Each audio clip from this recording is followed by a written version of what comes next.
Hello everyone, Steven here. Thank you for joining me on my YouTube channel here. It's been, I want to say, almost 3 months since my last recording and my publishing. Thank you so much for sticking with me and continue to enjoy my content. So I'm coming back from a very long break, number one, because work has been crazy. As many of you know, I work with an online retail company, and it was the holiday season and a lot has changed because of COVID.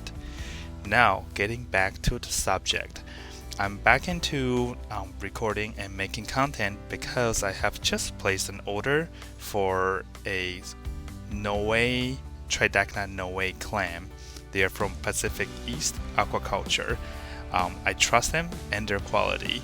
So now let's jump in and take a look at these clams. So right here, I actually have two of the Tridacna Noae, if you want to call them the Noah clam. Traditionally, they're called a Teardrop Maxima, and then later on, people find out that they're actually a completely different species. So right now, they're still in the Tridacnae family, but they're called the Noah clam or the Noae clam. A lot of people still refer them as the Maxima Teardrop, which is fine to me.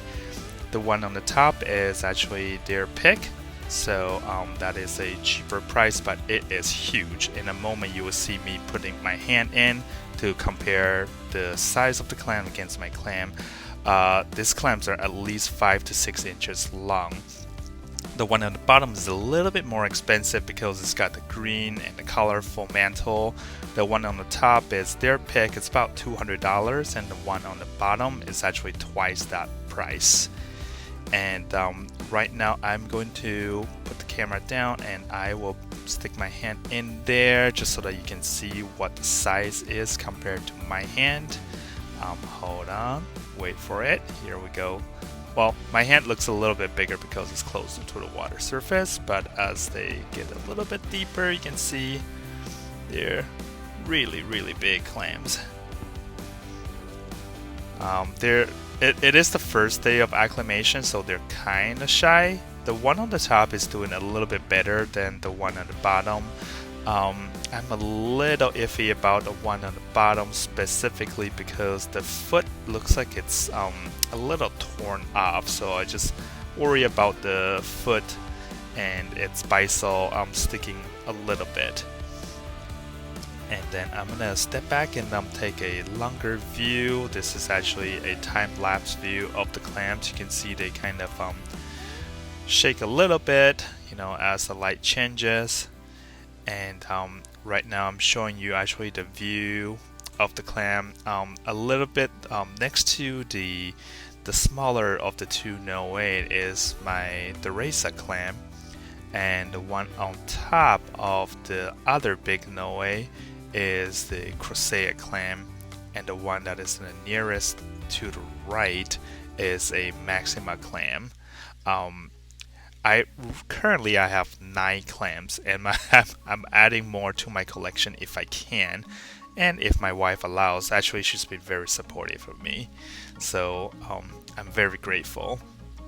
I'm actually kind of skeptical about getting more just because my family is actually planning to move, not out of state, but just kind of cross town or to a different area of the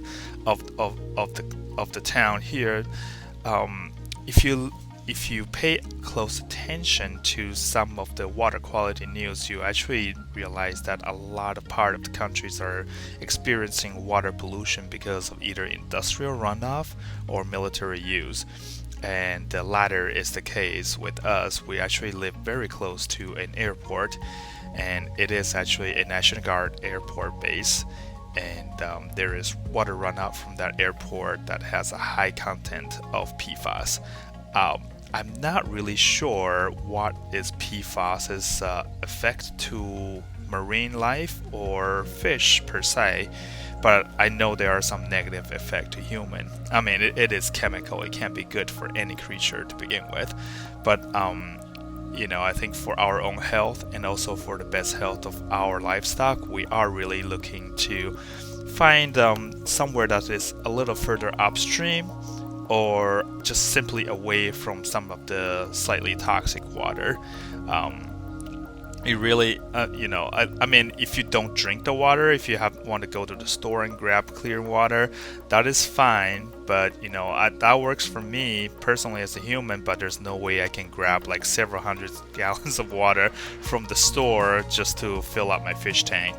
Even though I have a RO system, reverse osmosis system for clean water for my tank, I still don't trust it 100% just because you just never know. Something still get into the water. Anyways, that's it for today. I'm gonna leave you guys to it. If you like my content and would want to support me to create more, please like it, subscribe to it, and comment on my content. Thank you very much, everyone, and I'll see you next time.